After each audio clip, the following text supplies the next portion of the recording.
Philadelphia Eagles, who went from 10-1 to 10-4. A team that's on a 3-game losing streak, 2017 loss to the Seahawks on Monday Night Football.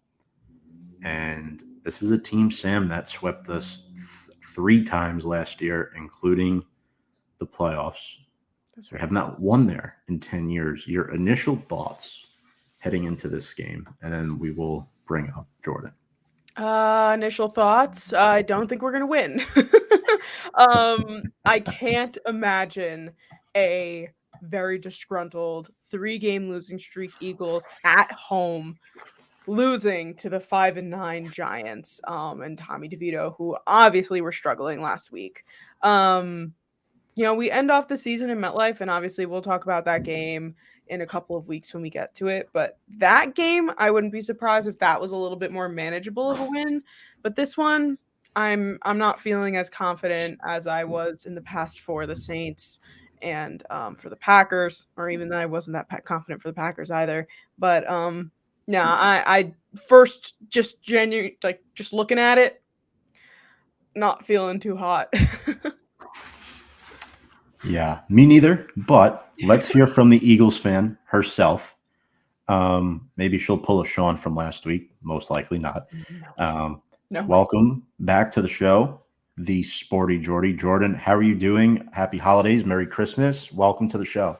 Hi, happy holidays. Thank you guys so much for having me. However, I'm not doing well because the Eagles are on a complete downward spiral. And I don't think there's much room for like a turnaround in this season. So yeah, I'm hanging on by a thin thread, but excited to see you guys again next week. We're going to be rivals again this week. And it feels like a really long time since we played the Giants. Normally it's like Dallas. We play twice at the end of the year. And now we get you guys twice in the next couple weeks. Yep, it's been over 11 months, and safe to say the Giants have not won in Philly in so long. Jordyn, we want to put you on the spot with a trivia question before we even get started. Giants have not won in Philly since 2013. Who was the Eagles starting quarterback the last time the Giants won in Philadelphia? In 2013. I don't even know. I don't know. Wait, so we got Wentz in 16. Was it Foles? Close. Who? Very close. Hint. He is still playing in the NFL as a backup quarterback. He's still playing. Give you like. No, just tell me. All right. Matt Barkley. Never would have got there. He's our quarterback now. Pop off, Matt Barkley. I didn't even know he was on the Eagles. Yeah. Now hearing it, it's like I remember it, but that wouldn't have been a name that I pulled out. Damn. And he beat you guys? No, you beat him. 17 of 26 for 158 and 1 pick. So that was the last time. Gorgeous. I mean, it sounds like our offense right now. What's up, Brad Pons? We play this Sunday, or OBJ, we play this. Not sure what that means, Brad. Feel free to clarify, but let's get started. We'll do our plugs for you and Sam post-show. So we appreciate your time coming on. First up, what specifically has caused this 3-game losing streak, do you think? Is it Nick? Is it Brian Johnson, Sean Desai, Jalen, the defense, everybody? Who is the catalyst here, if there is one? Yeah, no, unfortunately, I wish it was as simple as just, hey, this one piece isn't clicking. Unfortunately, I just feel like the whole team isn't playing up to their potential. And that's really what's causing the downfall. I feel like vibes are really, really off. And for Philly, like that's a really big thing for us. Like we don't always have to have the best team, but for some reason we have this energy and we have this vibe and this like brotherhood essentially that like really carries us. And without that, I think we're really struggling. Initially, the first half of this season, I was not a fan of Brian Johnson at all. I wasn't loving what I was seeing, but I wasn't totally against it either because depth-wise and everything, we are short. So I was like, for him, there's more of an excuse. We have more of a workaround. In this offense, there's been no need for us to play that we've been playing all year, and we got lucky the first 11 weeks of the season coming out with 10 wins. And now I feel like with Jalen not being 100%, there's injuries. Everyone's playing a little banged up. And I think people are really just able to call us out. So I would say Brian Johnson and our offensive play calling is the biggest factor, but also like Nick Sirianni not putting his foot down and making really any drastic changes there, and the random move at throwing Matt Patricia in as defensive coordinator. I honestly really liked it. But it feels like kind of just like desperate at this point in the season. And then our players, like I feel like everyone, Jason Kelsey's out there making really dumb mistakes. Our veterans aren't really stepping up, and maybe it's because they're older and they're hurt. But overall, we just are not playing good football, and there's no excuses. Yeah. And Jalen even came out and said that the team wasn't committed, and like it was like a whole thing. By the way, long time no see, Jordyn. It's good to see you. I know. Haven't spoken in a while. We just filmed Unsolicited right before this. But so let's talk about Jalen a little bit. Okay. Obviously he was ill this past weekend. He was dealing with like flu-like symptoms and stuff. But I think that there was a little bit more to that, especially in these last couple weeks. Do you think there's any long-term concerns going on with Jalen Hurts at all? I'm not. I know a lot of Philly is, and that's just kind of how we are. Like they flick the light switch. If you're playing great, you're a superstar. If you have a bad game, you're banned from the city. However, I am not concerned at all about Jalen Hurts long term. I think we saw a big enough period of him being consistent and on the money. And these last couple games, but prior to the flu game and some of the knee stuff, like it was mainly play calling. Like I'm not worried about Jalen in the slightest. I'm worried about his knee for the rest of this season, but long term, like I don't regret paying him. I still think he is our guy. Yeah. So to answer your question, no, I'm not worried long term. A lot of people too think Steichen leaving could have caused a huge ripple effect with this entire offense. Yeah. I will say Hurts has not looked good in the last couple games, but to be fair, I mean, everyone's looked bad. And I mean, we've gone through the same stuff in the past. Every team goes through it. Folks, players are going to have bad games. You have to give them time to ride it out. You'd rather have these losses now than fall flat in the first round of the playoffs. I'll tell you that much. So, sorry.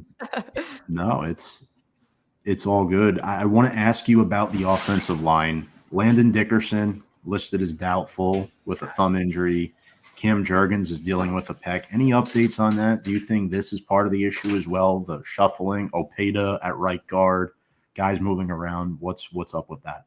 Definitely. Yeah, no, I think that's going to be a huge factor. And our O-line coming into this season, it was ranked very high and we had very high expectations. And there were a lot of games, even fully healthy, that things just weren't clicking. And obviously we always nail the tush push. Like we have these big guys. But again, all of this, I think, goes down to Shane Steichen leaving, getting Brian Johnson in.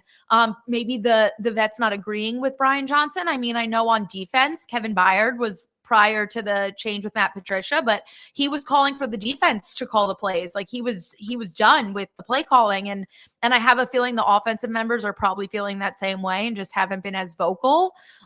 So yeah, I think it all stemmed. I mean, I love Shane Steichen and we see what he's doing in the Colts with a team that I thought needed at least another 2 or 3 years to kind of be put together, and they look good, like solid. So I think it just shows how good of a coach he is. And how much it's really hurting us. And I think people are really focusing on Jalen and asking, is Jalen on the hot seat? Did we make a mistake with Jalen? But I think this is the first time I'm saying out loud too, like maybe it more comes back down to Nick Sirianni and what he's doing. And maybe he got kind of bailed out having Shane Steichen his first few years. And now that he's not there, we're kind of seeing some true colors. And I don't want to think that way because I love Nick Sirianni. And again, energy. I love the energy he brings to this team, but there's something going on in that locker room that we are not seeing. And I think it's affecting everything. And then the injuries on top. And again, the shuffling and having to move everything around. It's definitely not helping. I can tell you that much. Somebody that I want to talk about with you on your offense is somebody who wrecked the Giants last year when we went to that game at MetLife. Boston Scott. You were betting on him and everything. Do you have any predictions for how he's going to be against this Giants defense this year? Do you think it's going to be like a crap show all over again? I am praying. However, I don't think, and this sounds mean, and I kind of intend it to be, but I don't think Brian Johnson's smart enough to utilize all of our pieces. It seems like he gets very comfortable, kind of going consistently to the same people over and over again. And like, he'll forget, we'll have 2 weeks where like, he'll forget Devontae Smith is on the team. Like we just don't target him at all. And like, I just feel like we go through this rotation. And so I would say throw Boston Scott in because he consistently is the Giants killer. That's literally his nickname. And we've seen him in hints throughout the season, but not as much. Like, again, like we have this depth. We have these extra sneaky pieces that Steichen loved and utilized consistently. And it was kind of that advantage because people would be prepping for one thing and we just throw something else out there. And it was that unexpected factor that made our offense so exciting. And we have the depth and we have the talent to do it. And we're just not. Like all of our plays are predictable. Watching Christian McCaffrey on the Manning cast, like literally predict our plays before they happened was the most frustrating thing ever because 49ers are literally our biggest competition in the NFC right now. Granted, the Cowboys are now unfortunately sneaking their way up there. But the 49ers are definitely the most intimidating. And if they can watch our offense and know exactly what's coming, that does not give me good vibes at all. So I'm definitely going to have money on Boston Scott anytime touchdown. I see it here in the comments. I'm all over it. I'm ready to see the Giants killer. Hopefully he'll bring some big energy back. But I'm not confident that they'll actually use him.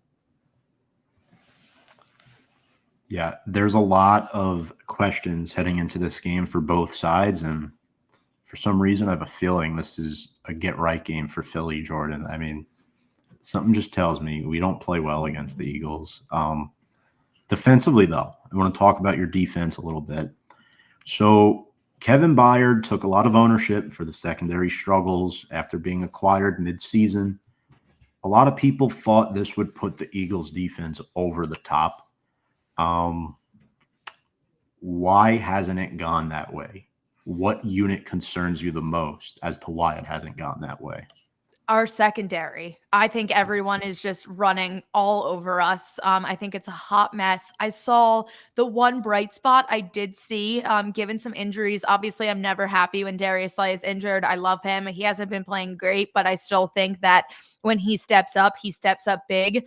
So I was really nervous about that. I was really anxious. However, watching Keely Ringo and Eli Ricks in this last game against the Seahawks, they really stepped up. Like they helped out huge. While James Bradbury, on the other hand, I'm pretty sure he was targeted 9 times and let up 8 catches. And on the Seahawks drive that sealed our death, he let up every single catch that was targeted towards him, which is just awful and unacceptable, especially for someone that I loved so much last year and was so excited that we were able to keep.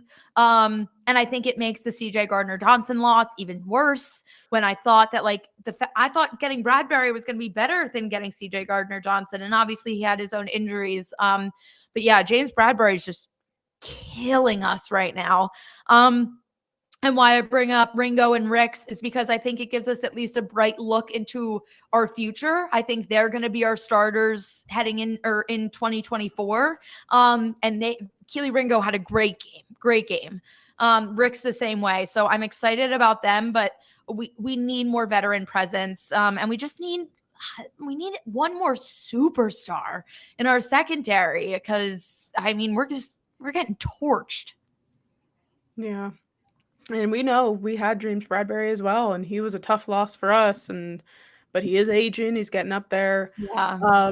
Talking about defense, we did mention Matt Patricia earlier. Mhm. Why do you think he got like why now out of all the times, and like, is it because of your DC not doing what he's supposed to? Like, did they think Patricia was going to be able to handle it?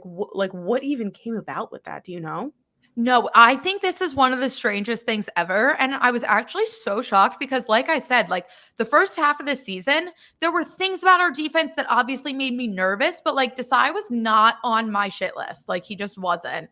While Brian Johnson really has been like since game one. I was like, okay, we're winning, we're doing things, but like we don't look like us. And then the change came with Matt Patricia, and Sean Desai is still our defensive coordinator. However, now he's just up in the booth, and now Matt Patricia is calling the plays, but they haven't made an official title switch. I have no idea what's going on, and it feels very desperate. And the timing of it was weird because obviously all of Philly is really upset with our offense. Everyone's upset with our offense. And then Kevin Byard made one comment about wanting to like not have Desai do the play calling. And it felt like right after that, it like that hit the media. Everyone was talking about it and they made the switch. And I was like, so is it just coming down to like the players speaking out? And if so, can our offense start speaking out? Like, please get Brian Johnson off the field. Like, please do something. Frank Reich's available now. Like, let's make the change if we're going to do it. But you know, the whole thing freaked me out because as much as I said I want Brian Johnson gone all season, at this point in the year and where we're at, like we're still 10-4, we're still in playoff contention, like we're still a good team. I think that would just completely shoot us in the foot, like having two new coordinators come in, one defensive, one offensive to like change everything at this point in the season. So yeah, rub me the wrong way. I don't really get it. I mean, I hope it does something. We only allowed 17 points for majority of the game, minus the end when it really mattered. But, you know, it was tough. To reference that too, to just follow that one up, Giants fired Jason Garrett in 2021. The offense got worse, right? Jason Garrett was the best at running that crappy offense. And the same thing with Matt Canada. The Steelers fired him. He was the best at running that crappy offense. It's more than likely not going to get better by adding Matt Patricia. So I don't see the sun and roses there. No. That's a terrible reference, but you get the point. It just makes me worry. It makes me worry for you guys. And I'm still confident you're definitely making the playoffs, but who do you have winning the NFC East right now? Because that's really what's up in the air. I mean, I hate to say it, you have a cupcake schedule the last 3 games, and then Dallas, they have Miami, playoff team, Detroit, playoff team, and then Washington is still a joke. So what are you thinking here? And Sam, I want to hear from you too after Jordyn. Who do you think wins this? You know, and it's really tough for me. I'm going to say Eagles. It's impossible for me to be unbiased in this situation just because I need to have some hope. Like I need to have something to hold on to.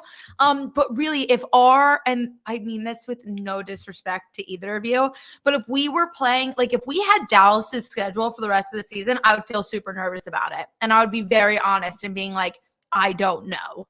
But right now, with the way things are looking, we still have a chance. Like we just have to win out. And we need Dallas to have realistically 2 tough losses. Not even tough losses. They just have to lose to Miami and Detroit. And I'm just praying that happens.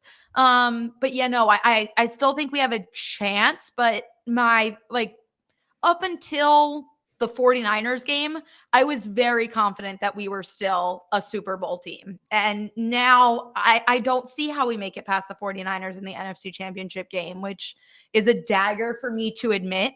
But it's just being realistic right now. We do not look good. They're not even fun to watch right now. Like every time I watch them, I'm like, ugh. And you guys know me. When's the last time I shut off an Eagles game? Like, when's the last time I was like, I don't even want to see this through? The Dallas game, if I wasn't working, if I didn't have content to make, I would have shut it off because I was like, this is pain. This is not fun. There's nothing good about this. And I just want my Eagles back. I miss my fun, exciting Eagles. Oh, and even the end of that Seahawks game, like, I think I was kinda watching it, like, I had it on, I'd walk in, I'd watch a couple drives, and I'd walk around, do that, but the last 2 minutes of that game, I audibly gasped and Yep. stood up because I was like, "How did that like, I was not expecting that to happen. And That is Sam was too nice long. enough to not text me until Tuesday morning. So thank you. I There you literally go. texted her Tuesday morning, and I said, "I was afraid to text you," like, I just left her Dot, alone because dot, I was dot. like, "That's a tough, tough loss." You know, that game I was miserable. And that one I didn't mind watching the whole way through because I was like, we're winning. We went to halftime up. And I was Yeah. like, oh, like this is refreshing. And then those last couple minutes, they really hurt me. Yeah. To answer your question, Tom, I honestly think it's really gonna come down to, like, the Eagles beating the Giants twice, which is obviously possible.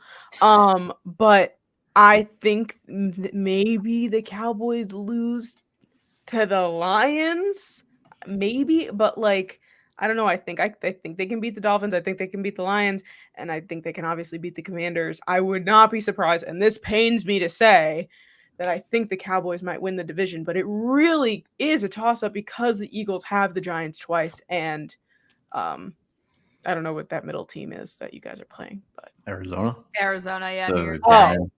Gannon reunion. Yeah. Yeah. But to finish off our questions for Jordyn, this is a question that we ask all of our guests every week. Okay. If there was one player that you could steal off of the Giants, who would it be and why? Thibodeau. Oh, Kayvon. I want Kayvon. I love him. I think he is a beast and he's this young energy for you guys. You can build with him. I think he's unreal and I love him. I also think he would be good on the Eagles because he has that like vibe and I feel like he would like it here. So if I can ever steal him from you, just know that I will. no, thank you. You can't keep getting away with stealing our defense. Oh, I'm sorry. Did you want to keep Kayvon? Yeah, you know, I'd love to keep him around. Eddie would steal Tommy DeVito. Eddie, granted, you also played against DeVito in high school, so yep, that's Well, right. that's awesome. Yeah. Shout out to my coworker. But yeah, I would if I was the Giants, I would probably steal. I know he's hurt. I would steal Landon Dickerson away because he's young and he's an interior lineman, and that's what we need. I would say Lane Johnson, but he's getting older. Yeah. Oh my God, then- that injury scare with Lane Johnson. We cannot win without Lane Johnson. It's like proven.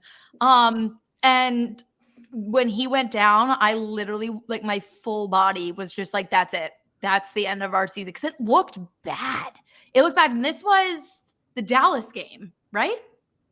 I think it was the Dallas game that he went down. I think so. And I was just like, we're done. Our season's over. We don't bounce back from this. And then cut to commercial, came back and he was on the field. And I was like, oh, I'm a person again. He really is the glue, though, Yes. isn't he? Like it's probably the best player on the offense. The day we lose Lane Johnson, Jason Kelsey is gonna hurt. That is going to be a dagger. But like we got Dickerson and we got backups to like come in and like be the future of Jason Kelsey. Like we're prepared. Jordyn is too. Lane Johnson, I think, and Kelsey is one of a kind in his own way. But like Lane Johnson, from the physical athlete standpoint, I don't think he's one of a kind for us. And I'm dreading the day that relationship ends. Best right tackle in the league. Yeah. Right. I'm not objecting that. It's tough. I mean, I do think Dallas wins the division, but I think the Eagles still have a good shot at making a run in the playoffs. Like I said, if you get your guys back on track and win these final 3 games. But Sam, I'll turn to you here. What do us Giants have to do to pull off the miracle and beat the Eagles for the first time since Justin Pugh's rookie year? I don't know if you saw the interview today, Sam, but he forgot that the Giants beat the Eagles in Philly his rookie year. Justin Pugh doesn't know what's going on ever. So No. the man literally walked off his couch and joined our team. But yeah. What do we need to do? Be a better football team. Genuinely, like, it's just like our secondary has to be obscenely good, covering AJ, covering Devontae, stopping the run game. Like, the Eagles have so many good pieces, which is why they are 10-4. Like, despite the schedule, they are still a good football team. Like, you cannot put that past them. But Thanks. you're welcome. But like, they have vulnerabilities, like we've been seeing these past few weeks. We need to capitalize on those vulnerabilities. Like, Jalen Hurts obviously is not 100% in terms of health. AJ and Devontae, I honestly, I mean, they've been doing what they got to do, but like, they have not been making the plays that I've been expecting them to make. So just making sure that they don't jump, because we are always chasing. We're always chasing. If we can keep that score, if that defense can do what they did last week against the Packers, like, we're in really good shape. And yeah, making sure that Tommy DeVito stays up and not on the ground, because we obviously can see what he does when there's 0 sacks in a game. There's a lot of different things that can be done for the Giants, but overall it's going to be quite a quest. Jordyn, what can the Eagles do to not give the game to the Giants? It's not even beat the Giants. It's not even beat the Giants. Just not give the game away. Well, Sam just mentioned the sacks. If Hassan Reddick can do what Hassan Reddick's been great this season. So if he can sneak through and be in little Tommy's face all day, that would definitely help.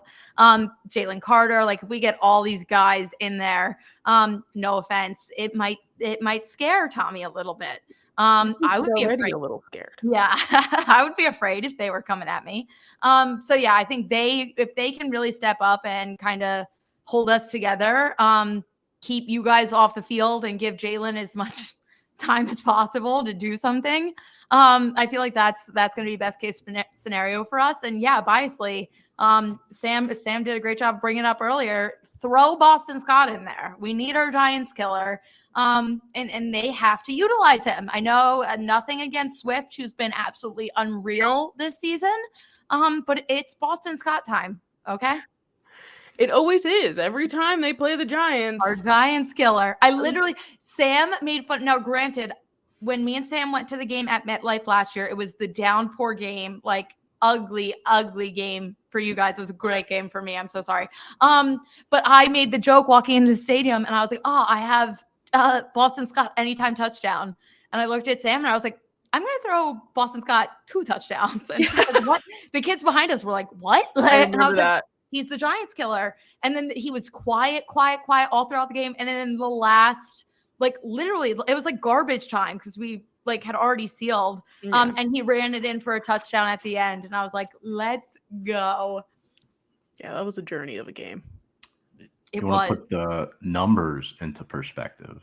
Scott has 11 touchdowns in his career against the Giants, 9 against everybody else. Holy shit. And he scored a touchdown in all 9 games he's played in against the Giants. Maybe this is the weekend I'll get into sports betting. Are you going to bet against the Giants? Like, are you going to bet for Boston Scott That's to score? what makes the money. We should have did a parlay for this game. I wasn't thinking. We should have did a parlay for the show, but maybe I don't know how to do that, so that's all you guys. We'll have to get Sam into it eventually. Yes. No, we're going to make Sam a sports betting gal. Possibly week 18, potentially. Yes. I mean, we do play again in 2 weeks. I know. And that game, now with the way the season's going, I thought we would be resting starters like for New Year's. And now it looks like we have to play every week. So that game's going to count. Mm-hmm. Well, here's my key. Protect Tommy DeVito at all costs. Giants O-line gave up 7 sacks last week. Yeah. This is his 6th NFL start, I think. He's the 5th most sacked quarterback in the NFL. It's not funny, but it's pretty crazy. It's pretty but funny. Remember, he also played in the Raiders game where Jones got hurt, unfortunately, and That's right. he also got sacked a bunch in that game. So there's Poor that. Tommy. 30th ranked line in the NFL. At least it's not last. I will say, though, the Eagles only hit Drew Lock 3 times all night long. We made Drew Lock look like prime time Peyton Manning, and I have not accepted it yet. I don't even think Drew Lock knew what he was doing. Like he was. Did you see the clip of Drew Lock on the sideline? He's like looking at the camera and he's like, yeah. He's like all tough, and then DK Metcalf touches him on the shoulder and he turns around. And he's like DK, he's like trying to be all tough because he's winning a game, and then DK Metcalf just like spooks him for literally existing. And I was like, that is who we let beat us. Yeah, that's so funny. Oh my God. I was like, and then Sam, I literally opened up Twitter. I had the debate with myself. I was like, do I even want to go down this road? And I was like, I'll do it. I open up Twitter. The first thing I see is your tweet of Drew Lock rapping. And I was like, well, it was more just and me that bringing made it up me because I was like, to die. I was like, this has to emerge again. Like, it's every time this man shows up in the NFL again, they tweet out the video of him rapping. I know. I'm so sorry. I didn't say okay. anything bad about the Eagles in that You tweet. didn't. No, you didn't. Thank you. I forgot he did rap that one time. On the sidelines, yeah, when he was on the Broncos. That was years ago, though, right? That's what I'm saying. It always comes up every So time long the ago. kid's on the field. Yeah, no, it's always around. He's a funny. But if he could beat the Eagles, if Zach Wilson could beat the Eagles, who says Tommy DeVito can't? You know, guys do not understand how awful of a person I'm going to be. And I mean this with the most utmost respect to the both of you.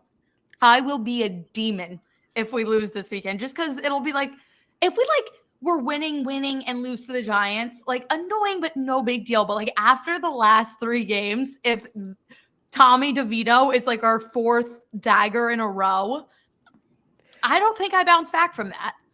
I don't think there'd be any more unsolicited for the rest of the year. No, it would be canceled. Yeah. In hindsight, though, it's not going to happen because the Seahawks and the Jets have better interior lines than the Giants. Ben Bredesen at right guard. Justin Pugh is 1,000,000 years old. John Michael Schmidt still can't pick up a stunt, unfortunately, in his rookie year. Mark Lewinsky got called for forgetting to check in, which he did, by the way, but still, it's just hysterical. The Giants line is so bad. We're just going to throw the flag anyway, even when they do the right thing. Who cares? Jalen Carter's going to eat in this game. Jalen Carter, Jordan, I don't know. Obviously, there's optics involved, but why he fell as far as he did. But the Eagles getting him at, what was it, number 9? Yep. Incredible. Playing next to his former college teammate in Jordan Davis. Yeah. I mean, he's pretty much my biggest player to watch. Honestly, that whole trio, Fletcher Cox, Jordan Davis, Jalen Carter. Carter has 5 sacks. He's had an awesome rookie year. Fletcher Cox is still there. And like Howie has set up the team so well. When Fletcher Cox retires, Davis is there. Yep. Carter's there. When Kelsey retires, Dickerson's there. Jurgens is there. Yep. You know? Jalen So Carter scored our incredible. only touchdown against the Cowboys.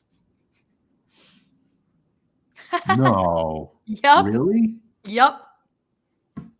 Jalen Carter. They had no offensive touchdowns in that game. Yep. Our only touchdown came from 98.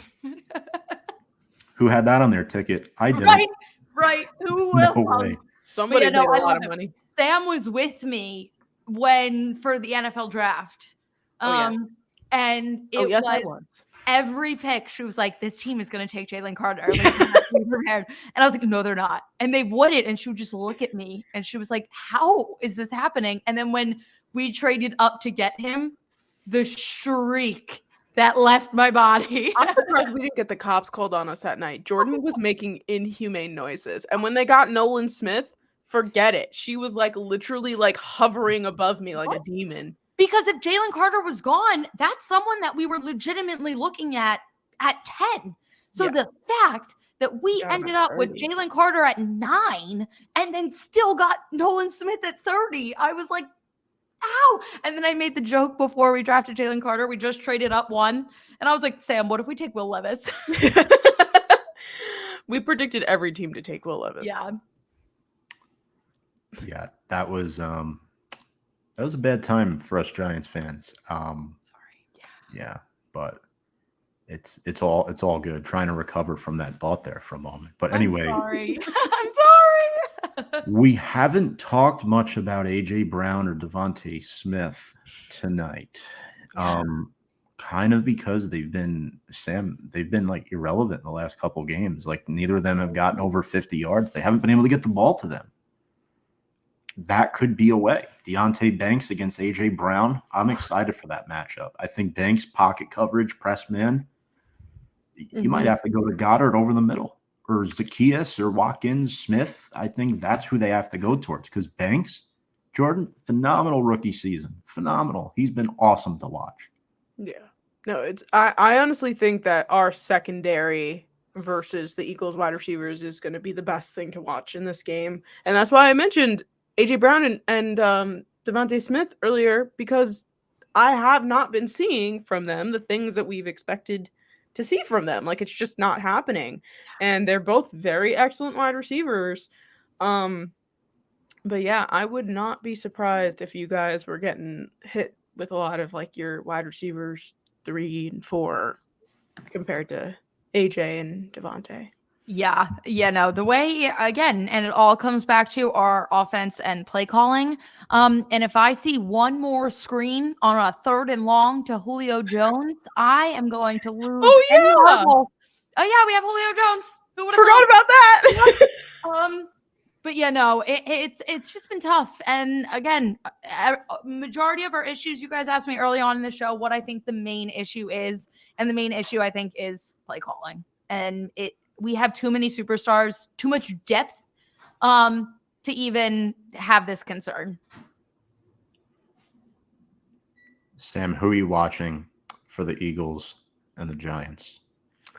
For the Eagles, I am gonna be looking at Jalen Hurts because of his health situation. Between being sick, between being injured, so on and so forth. Definitely gonna be keeping my eye on him and how he's going to be playing. And I guess I'll mention the running backs here, not just Boston Scott, but DeAndre Swift. Like if we don't do what we need to do, that's going to be an issue for us. That's going to be a problem. If we're going to be so focused on the ball going through the air, and we're not going to be focused on the ball going on the ground, we really got to make sure that, which is going to spread us thin. But as long as we have all of our bases covered, hopefully it's not a bloodbath. But that's definitely from the Eagles on my side, and the Giants. I'm definitely going to be keeping my eye on Banks, like you said, holding it down in the secondary there. And hopefully Darren Waller plays more of a role. I'd love to see more of him. I was literally so excited to have him on our team. And now that he's back and I'm like the meme of the guy with the stick and poking, I'm like, Darren, do something. And it stinks because prior to him getting injured, wasn't he making plays? Like, yeah, he was doing it. He just wasn't scoring. It wasn't like how he was on the Raiders or the Ravens or anything, but he was doing stuff. But yeah. Between the 20s, I think Morrow and Blankenship will probably get the Waller assignment. How is Reed Blankenship? I mean, the announcers talk about him like he's kind of like that underrated blue collar guy that just comes in and does his thing because Bayard's a prize name, Slay, Bradbury, and then there's Reed Blankenship. Jordyn, what has he done? Has he looked good at all? Is he a guy that the Giants should be like, yeah, he's probably better than you think? Yeah, no, I really like Reed Blankenship. He came onto the scene after CJ Gardner-Johnson got hurt last season, and he was literally like backup. And he came in, and I'm pretty sure like one of his first plays in the game was an interception. And I was like, hello, welcome to the offense, or welcome to the defense, Reed Blankenship. And ever since, he's just kind of this consistent guy.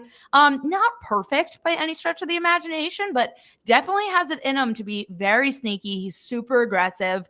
And he can definitely make a big play when we need it. So I really, really like him. And he's had some injury issues this year, which always stress me out. But when he's on, he is on, man. As far as the Giants are concerned, anybody you think, I know you mentioned Kayvon Thibodeau before. Anybody else matchup wise that you think might not bode well in this game? Because I mean, I've got one, but I can't think of many more. Like we talked about earlier, I feel like my main concern is just making sure that Tommy DeVito doesn't even have time. Like, I think if we can attack him and get to him and our D-line can do what they do, then it shouldn't be an issue. And I'm expecting them to. So I think as long as they're on their targets and they're doing what they have to do to get the job done, then nothing else really, really worries me too much.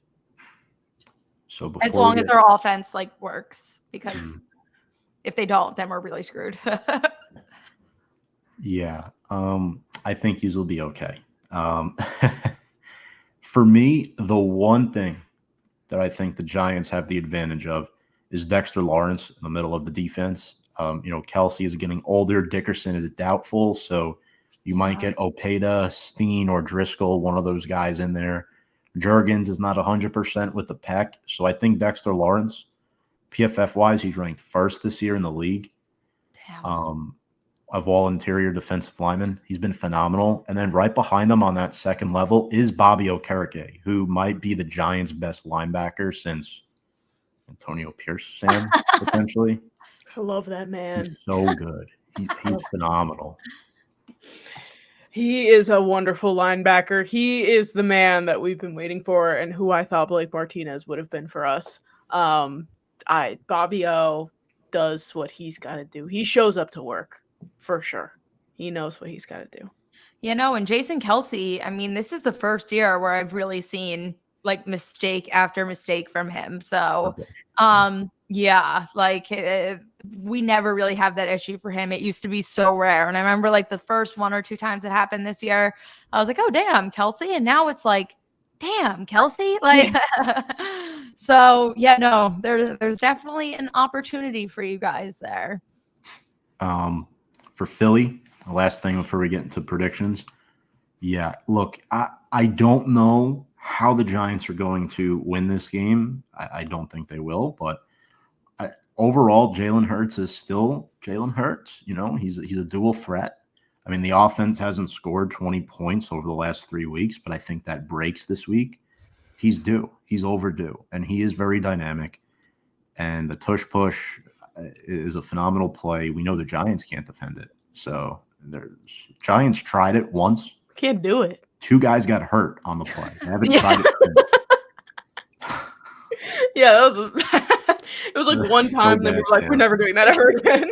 No. Oh my God. Yeah, I love the tush. But did you see we just trademarked it? Oh, that's fun. Philadelphia Eagles bought the trademark for tush push.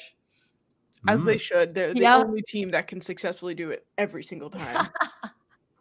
So, makes sense. Josh Allen did it a little bit. I forget what they call it up there, Sam, but he was moving to the left when he did it. It was a different version of it. I don't know if you remember the Dallas game this past weekend where he's I forget what they called it. They called it something. But well, I know we did a fake, we faked a tush push and it worked. And I was like, creativity, let's go. Score predictions. Jordyn, we'll start with you. Who do you got? Final score. And it will be marked down. All right. I am going to go very, very low. So my expectations are on the floor. I'll keep it not very low. I'm going to give my Eagles some credit. I'm going to say 21-17 Eagles. Well, that's very nice of you to give us points. Of course. I mean, look at how we've been playing. That's not out of the question right now. And I'm hoping that maybe it'll be good karma. Where if I'm okay, I'm going to go into this realistic, going to give the Giants a chance that maybe they'll show up and be the Eagles that I've expected them to be the last 3 weeks. Sam. I was Mystic. looking for the line on this game, but doesn't really matter because it's, the Eagles will cover. But I'm like so shocked you guys are still giving us this much credit, and I appreciate it. Because if you guys like had 12. It's 12. Sorry, Sam. Oh my God, God, I mean, cut you 12? off. It's 12. Yeah.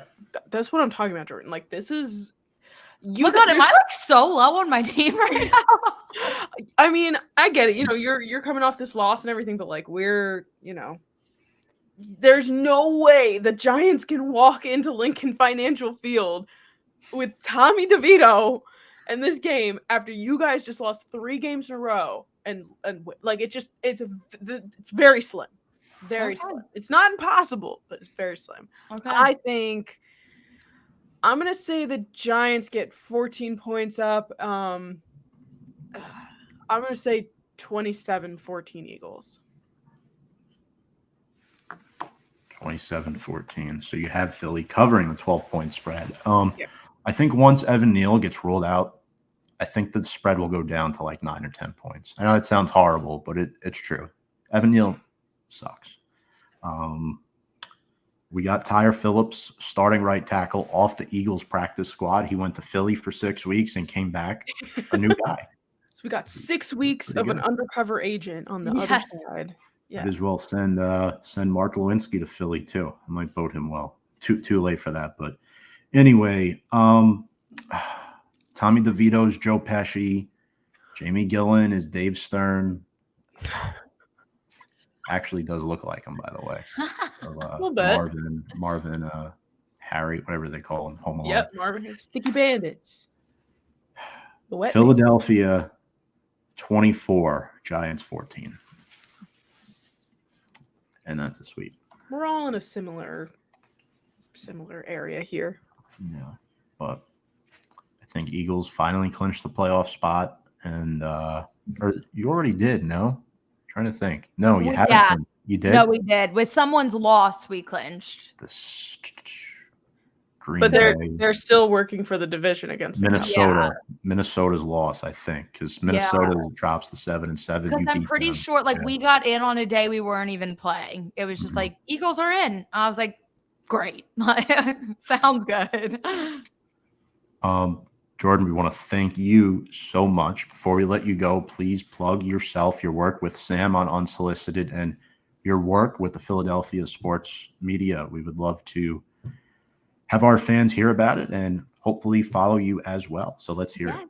Well, first, thank you guys so much for having me back on. I love our annual Giants Eagles rivalry chats. Thank you guys again. If you want to follow me on social media, you can find me everywhere at the Sporty Jordy. And if you want to find even more of me, follow at PHLY Sports for all Philly sports media coverage, not just Eagles, Sixers, Flyers, Union, Phillies, everything. They do it all. So make sure to find them there. And then if you want even more of me, check out me and Sam over at the Unsolicited Podcast. You can find us on, I've done this intro twice today, on TikTok, Instagram, and Threads at the Unsolicited_podcast. We are on Twitter at Sam and Jordyn, and on YouTube and podcasting platforms at Unsolicited Podcast. Awesome. New episode out Thursday. Yes. Tomorrow. Yes. Oh my God. Tomorrow. Yeah, tomorrow's Thursday. I thought it was Tuesday. Getting the days mixed up because this is a Monday game, so it's still 5 days away. So it doesn't feel right doing this 5 days away, but here we I are. can't believe they're making us do this on Jesus' birthday. I know. Well, Ridiculous.